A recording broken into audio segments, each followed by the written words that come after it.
The sound of that first gunshot still rings in my ears. Julian moved with a terrifying rhythmic precision.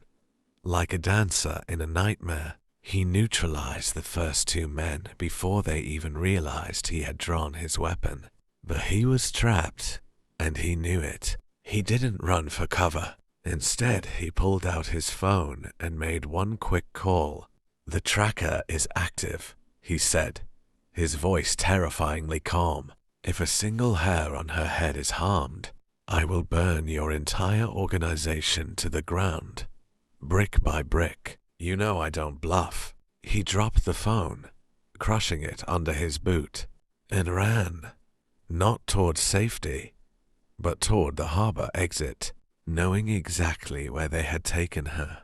Meanwhile, Elena was miles away, her heart hammering against her ribs like a bird in a cage.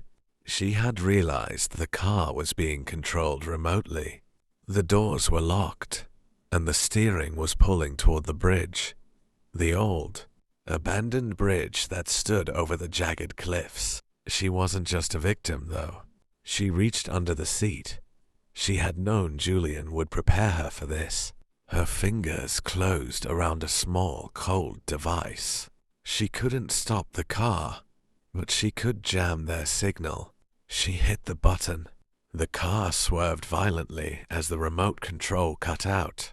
She slammed on the brakes, drifting to a halt just inches from the edge of the cliff. Silence returned to the night, but it wasn't the peaceful kind. It was the silence before a final act. As she stepped out of the car, trembling, she saw a figure standing on the other side of the bridge. It wasn't the enemies. It was Julian, his shirt torn, his knuckles bloodied, looking like a king who had lost his crown but kept his sword. But behind him, the entire force was closing in. They were cornered, and for the first time, I saw Julian reach out for her hand, not with the strength of a predator, but with the desperate touch of a man who realized he was about to lose everything.